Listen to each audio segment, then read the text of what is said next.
Começando mais um programa Franquias e Shopping, hoje conhecendo a visão do Ibope relacionada ao varejo, shopping centers e mercado imobiliário, e o case de sucesso do Rei do Mate. Também a empresa Thomas Case na visão moderna de gestão de carreiras, e dicas de como a vivenda do camarão vem superando desafios e expandindo sua rede. Seja um empreendedor de sucesso com a oportunidade imperdível de investir em franquias. A Allshop vai promover um evento que aproxima investidores e franqueados das marcas que mais crescem no país. Oportunidades de investimento em franquias de todos os portes. Além de tirar suas dúvidas, você poderá escolher o melhor ponto nos principais shoppings, ter acesso a linhas de crédito e assessoria em diversas frentes. 50 marcas, 50 oportunidades para investir com a segurança que só a maior associação de varejo do país oferece. Não perca essa oportunidade. Acesse franquias.allshop.com.br e agende sua reunião gratuitamente. Meu nome é Fábio Caldas, eu sou diretor de contas do Ibope Inteligência e eu cuido da área de pesquisas voltada para varejo, para shopping center e para mercado imobiliário. Quando a gente analisa o mercado, analisa o varejo, alguns pontos são essenciais. O primeiro deles é se o consumidor está no varejo ou não. Tá? Então, nos últimos anos, o que a gente percebeu? Uma queda de consumidores, principalmente em shopping center, que é um indicador que o Ibope acompanha constantemente, mês a mês. E nos últimos anos a gente teve uma queda no número de consumidores dentro dos shoppings. 2018, final de 2018 e começo de 2019, essa curva começou a virar para cima. Então, o consumidor, ainda não num ritmo muito forte, mas o consumidor começa a voltar para o shopping. Esse é o primeiro passo para o varejista vender mais. Porque tem mais gente dentro do shopping, a possibilidade dele conseguir captar o cliente é muito maior. Então esse é o primeiro fator positivo. O consumidor está voltando para os shoppings. Ótimo. O segundo fator positivo, porém ainda muito lento, é a queda na vacância em shoppings novos. E shoppings novos a gente considera os inaugurados de 2013 até o final de 2018, que tem aí 5 anos de operação. Esses shoppings eles foram os que mais sofreram com a vacância dentro dele, ou seja, não conseguiram alugar as lojas que disponibilizaram.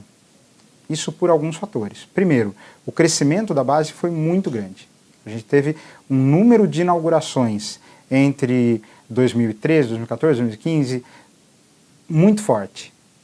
Tá? A hora que eu tenho uma oferta muito grande de espaços, eu teria que ter a contrapartida, que são os varejistas, para ocuparem esses espaços. Só que isso aconteceu exatamente no momento de crise. Então, passou a ter a oferta e eu não tinha a procura por loja.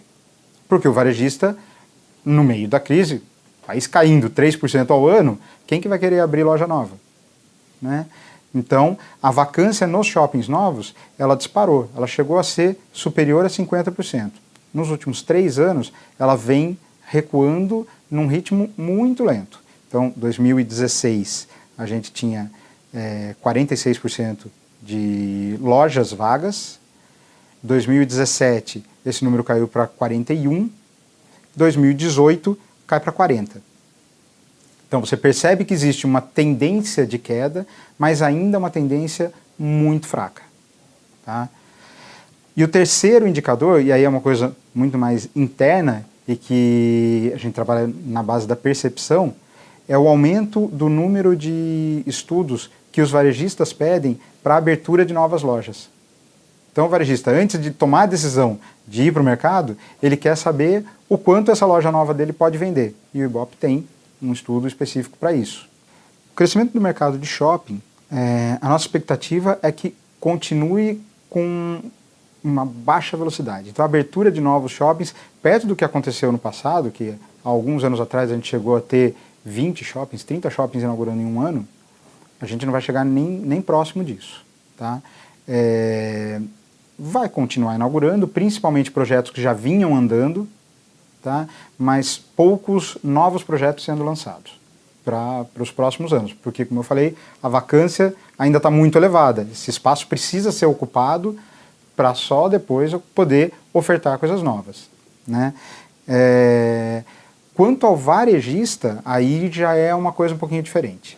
Porque o varejista agora está no momento de achar as boas oportunidades. Ele voltou a ter a confiança para expandir a rede, ele vai começar a olhar para todas essas lojas que estão fechadas e observar, bom, aonde estão as boas oportunidades.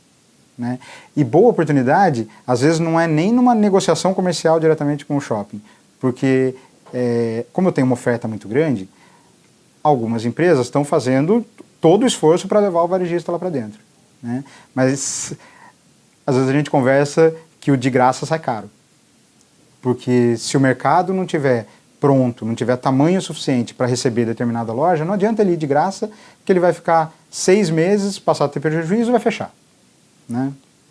Então o varejista está observando, procurando a melhor oportunidade, tanto no lado de negociação, quanto de potencial de mercado. Mas vai acelerar. A nossa expectativa é que para 2019 já seja um processo muito mais forte e vem ainda nos próximos anos acelerando. Do que isso depende? Da economia ajudar um pouquinho. Né? E da política, se não ajudar, não atrapalhar. Ou seja, a gente precisa que a taxa de desemprego caia. Eu preciso de mais dinheiro circulando no mercado. À medida que eu tiver mais dinheiro circulando no mercado, é automático. O consumo cresce e essas lojas podem abrir novas filiais, novos pontos de venda. Né? Se isso não acontecer, se o emprego não retomar, a gente corre o risco de ter esse primeiro momento, não vou nem falar de euforia, mas de uma expectativa um pouco mais positiva, mas se o emprego não retornar, a renda do brasileiro não crescer, isso tem um ciclo muito curto. Rei do Mate, sucesso nacional com DNA de brasilidade total. Meu nome é Antônio Carlos, sou diretor comercial de marketing do Rei do Mate. Estou à frente do negócio desde 91, quando eu entrei no negócio do meu pai, que tinham 2 lojas. Começamos com franquia em 92, hoje a gente está fazendo esse ano 27 anos de franquia. E pulamos de 2 lojas naquela época, hoje nós estamos falando de 300 lojas em 18 estados, 85 municípios. E esperando crescer aí para esse Brasil enorme que a gente tem pela frente aí. O Rei do Mate surgiu em 78, foi com uma primeira loja que foi do meu pai.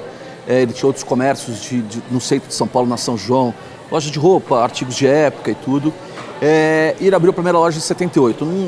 Nós fomos os primeiros de casa de mate no Brasil, não existia esse conceito de casa de mate que hoje a gente criou, que é imitado no Brasil inteiro. A gente criou uma categoria de mate. Tudo começou com essa loja na São João. Eu me formei em Direito e Economia e a minha monografia de Economia foi em cima de franchise, que estava começando na época. Nós estamos falando de 1990, quase 30 anos atrás.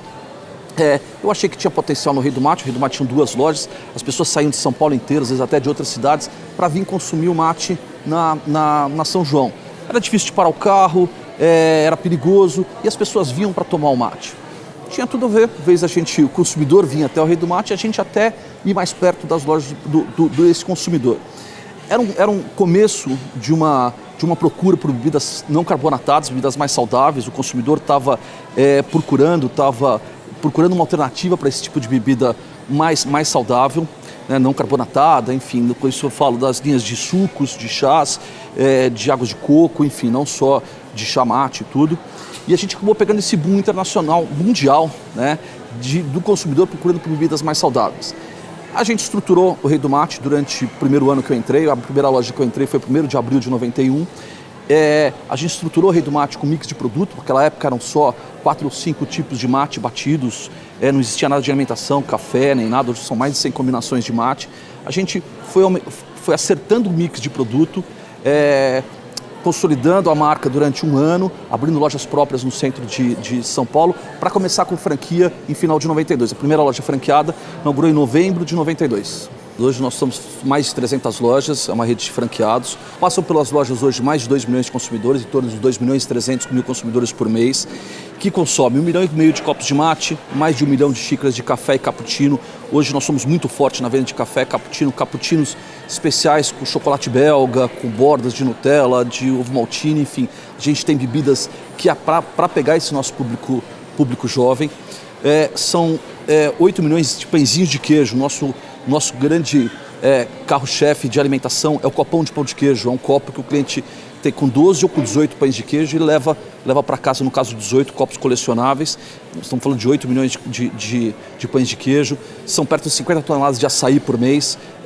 A gente lançou um açaí hoje que o cliente monta do seu jeito, leva uma taça para casa, ele chega na loja, escolhe a taça, escolhe todos os ingredientes do açaí dele e leva o açaí para casa. Então, a gente reforça hoje nossa brasilidade com produtos brasileiros. A gente tem um tradicional festival de coxinha. O ano passado foram 120 mil coxinhas vendidas num mês, com sabores brasileiros. Então, a gente reforça a nossa brasilidade com produtos como toda a linha de mate, são 1,5 milhão de copos de mate, que nem eu falei. Desse 1,5 milhão, acredito que sejam 90% disso são mates especiais. Não são os mates simples e com limão puro e com limão. O cliente hoje quer tomar um mate batido com leite suíço, né, que a gente criou, que hoje muita gente faz por aí, copia, tenta fazer igual. É um mate com leite condensado e fruta, um mate tropical que é com guaraná, que é um mate que vem de muito Rio de Janeiro. Então a gente tem uma linha de mates especiais muito grande e isso faz a gente vender mais de 1,5 milhão de copos de mate por mês. E com a chegada desses players que vieram de fora alguns anos atrás, marcas de snack, cafés italianas, americanas, enfim, do mundo inteiro, qual foi a nossa estratégia que a gente fez de 10 anos para cá, de 8 anos para cá? Reafirmar nossa brasilidade. Nós somos uma marca que começou na São João com Ipiranga, 100% brasileira, que vende produtos 100% brasileiros, e a gente quis mostrar para o consumidor que a gente é o representante desses produtos 100%. A gente sabe o que é uma boa coxinha, a gente sabe o que é um bom açaí, um excelente mate, um bom café expresso, um cappuccino com Nutella, coisas que a gente talvez não encontre fora daqui. Então, o que a gente faz hoje? Divulgação, a gente tem o Ziraldo desenvolveu o Reizinho Maluquinho, um personagem nosso. O saudoso Gustavo Rosa recriou nossa logomarca. O Romero Brito fez uma versão dele na nossa logomarca. Nosso uniforme é Ronaldo Fraga. Então, a gente trouxe personalidades, cultura, moda, gastronomia, das artes para dentro do Rei do Mate para a gente divulgar com esses artistas brasileiros a nossa marca. Fora isso, a gente provavelmente deve ser a marca hoje que mais faz, uma marca brasileira de alimentação que mais faz product placement em filmes brasileiros, nacionais hoje em cinema. Foram mais de 30 filmes que a gente fez de cinema. Esse ano tem uns 3 ou 4 filmes estreando, onde a gente faz, a gente quer mostrar para o consumidor aquele filme americano que o policial entrava com um donut para comer no carro. A gente quer mostrar hoje para o consumidor, ele comendo mate, pão de queijo, produtos nacionais. A gente quer passar esse valor para o consumidor. Então, isso, os jogos da seleção, esses artistas, tudo que for relacionado à brasilidade, hoje é uma coisa que a gente quer passar para o consumidor e tem batido muito em cima disso. Você sabe a diferença entre empregabilidade e trabalhabilidade? Esses e outros conceitos e visões no tema Gestão de Carreiras.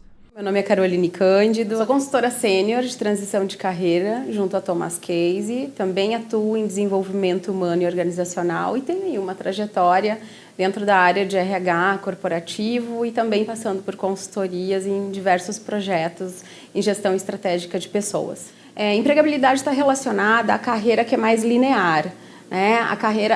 A formação e experiência profissional direcionada para uma progressão de carreira voltada num planejamento bem estruturado, que isso vai acontecer no passo a passo, de uma forma bem planejada e estruturada.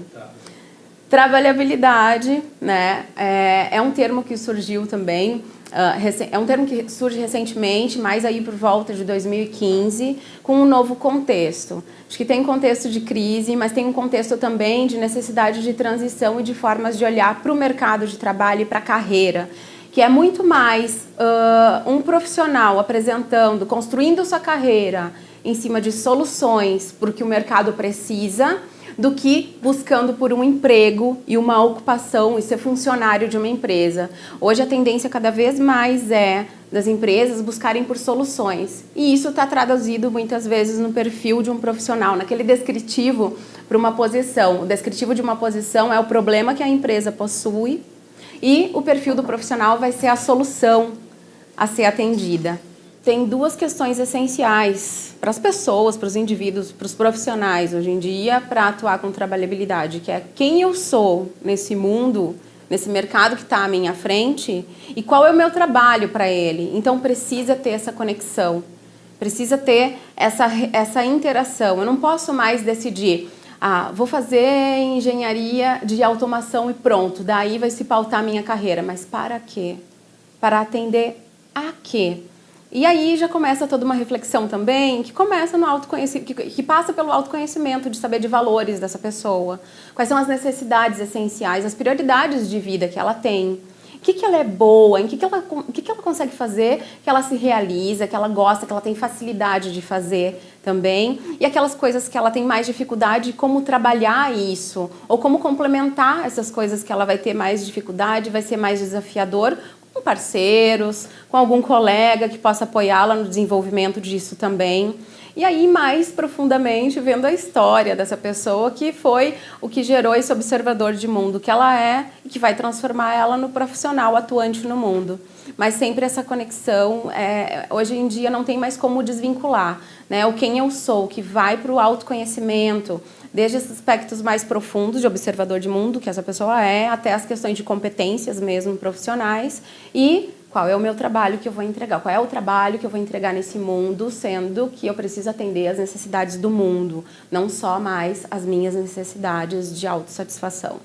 Eu sou consultora sênior de transição de carreira aqui, né? Que é um dos principais trabalhos da Thomas Case hoje, é uma das principais soluções que ela oferta para os profissionais. Então, a gente vem constantemente trabalhando aqui a atualização, inovação de processo. Por quê? O mercado hoje, fazendo um pouquinho assim da análise macro, né? Hoje a gente vê uma abundância de profissionais qualificados à disposição no mercado, em contrapartida, uma escassez de posições formais, das posições padrões que antes existiam. Então, o que quero dizer com isso? O mercado não está tendo condições de acolher todos esses profissionais. Em vista disso, a gente precisa fazer uma atualização constante nos nossos processos e estar ofertando uma solução de ponta nesse aspecto de trabalhabilidade, no aspecto de ajudar o profissional a construir essa carreira voltada para projetos, voltada para soluções, voltada para empreendedorismo, além da busca de uma nova oportunidade no mercado, numa empresa, num formato padrão, né? Costumo dizer CLT, que cumpra um nível hierárquico dentro das empresas. Essas posições são mais escassas. A realidade que mostra para nós é que tem uma atuação por projetos, por soluções mais na ativa hoje, a abertura dessas possibilidades mais na ativa hoje em dia. Então, a gente precisa atualizar o nosso processo e é o que a gente vem fazendo constantemente. Eu, com os meus assessorados, trabalho isso em cada processo. Tá, ok, esse é o processo de padrão de transição para você voltar a ocupar essa posição na empresa. Mas e se essa posição não existir mais? Como que a gente vai fazer com toda a expertise, com toda a trajetória e todas as competências que você desenvolveu até então? E é isso que a gente vem fazendo nos processos aqui também. Visitamos a Vivenda do Camarão e levamos questões importantes sobre o que é fundamental para ser empreendedor e ainda o desafio da mão de obra no Brasil, entre outras questões com respostas francas de seu gestor. Para ser um empreendedor, primeiro tem que ter algumas características básicas, né? Prudência é uma delas. Muitas pessoas pensam que o empreendedor é aquele que vai fazendo, né? Não é bem assim. E também não é aquele fulano que fica fazendo 1000 teorias para poder chegar a um ponto de iniciar alguma coisa. Normalmente esses acabam não iniciando coisa nenhuma. O empreendedor tem que estar no between, no meio do caminho desse processo, né? Então, o meio do caminho qual é? Prudência. Então, eu proponho aos meus amigos, assim como uso para mim, os 4 passos primeiros antes de você fazer qualquer coisa na sua vida. Nem que seja resolver cortar o cabelo, né? Proposição, deliberação, decisão e ação. Muitas pessoas propõem, mas não faz mais nada. Proposição exige deliberação para que você realmente possa achar ou não bom alguma coisa que você vai fazer.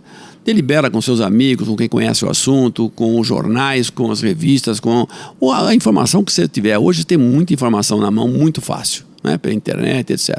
Decisão, muita gente decide, mas não faz. Fica parado na decisão e a vida inteira tem um cara decidido, mas não faz nada. O último passo importante é, se você chegou à conclusão que se passou pelos 3 itens e fez o que tinha que ser feito, foi prudente o suficiente, haja, faça. né? Mas sempre considere uma série de outras coisas, evidentemente, dentro desses 4 aspectos. Você tem capital para isso, você vai ter condições de passar os primeiros meses sem depender de outras pessoas, você realmente, esse mercado tem potencial, você consultou este mercado, você viu quem são os profissionais que atuam nesse mercado, estão indo bem, não estão indo bem, centenas de dicas importantes, mas basicamente coragem, determinação e força. Então a mão de obra é algo que é um problema no Brasil, mas nós treinamos nossa mão de obra ao máximo. Nós temos aí um sistema, desde uma fiscalização muito grande por causa da qualidade.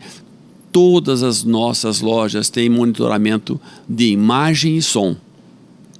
Nós sabemos o que acontece em qualquer loja do país online. Então, isso é uma preocupação também, porque o atendimento ao cliente tem que ser gentil, tem que ser atencioso, tem que ser realmente esclarecedor a esse cliente. Ele é o nosso patrão, né? É aquele que paga o meu salário, o salário de todos nós. Então, o trabalho de mão de obra, nós temos um desenvolvimento bastante grande para que nós possamos aprimorá-los. Além do que, nós na Vivenda fizemos um caminho bastante grande para lojas próprias. Então hoje nós temos exatas 100 lojas próprias, né? E temos 41 franquias. Já estamos abrindo mais de 6 a 10 lojas este ano. 6 delas já estão com contrato fechado e abertura já programada, e outras 4 em negociação. Então, esse ano nós vamos aumentar pelo menos uma de 6 a 10 lojas. De franquias tradicionais, não temos ainda a programação de aumento.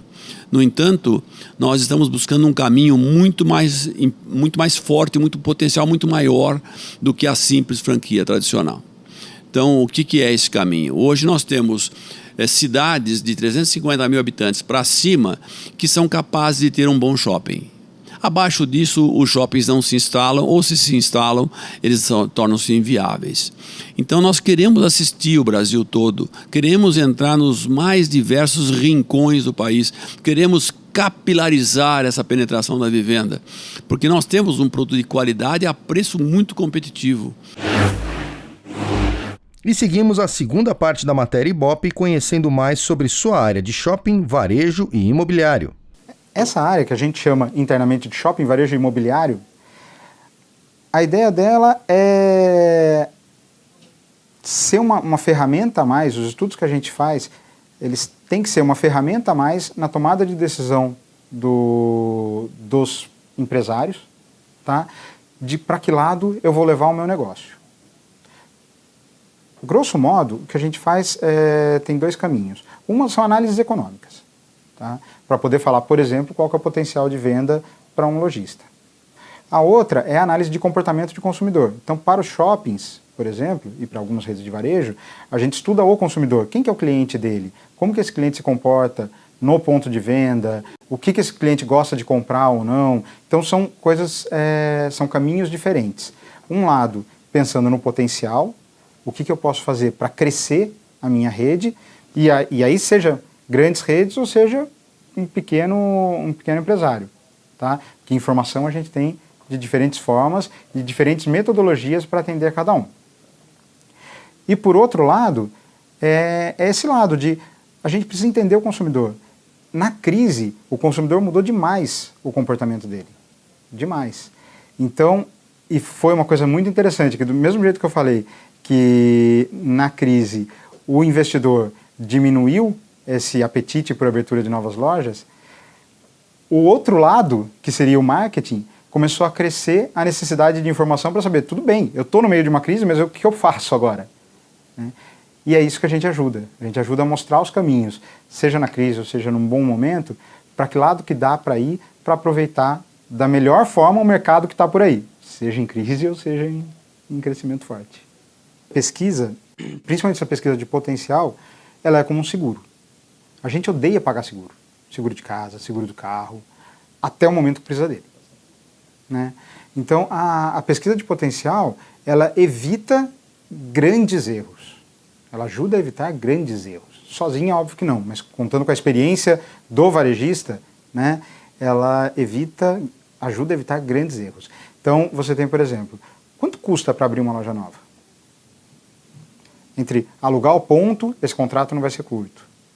Mobiliário para montar a loja, estoque, logística. E às vezes, para fazer um estudo para isso, ele vai gastar 5 mil, 10 mil, 40 mil reais, depende do estudo. Né?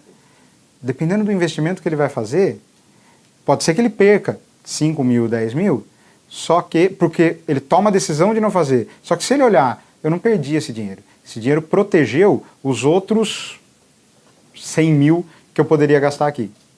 Né? Então, o caro ou barato ele tem ele tem que ser relativizado. Lógico que depende do tamanho do empresário, às vezes 10 mil é muito dinheiro. Né?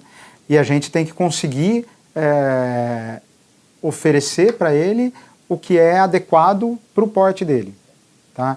Então a gente tem desde produtos prontos, que é o que a gente chama aqui de produtos de prateleira, que são dados econômicos, dados demográficos organizados de uma certa forma, que esse pequeno empresário compra uma vez e ele vai usar, pelo menos durante um ano, aquele dado tem validade, até ele ser atualizado para o ano seguinte.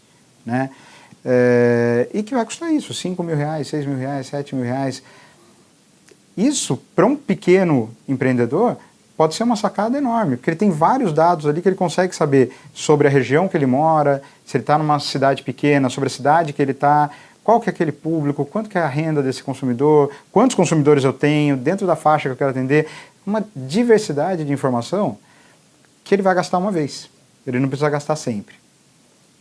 Para as grandes redes, então, não adianta nem falar, porque o custo deles, com certeza o custo do erro deles, quantos estudos ele contratar, não paga o custo de um erro que ele pode ter. E esse foi o programa Franquias e Shopping de hoje. Até a próxima!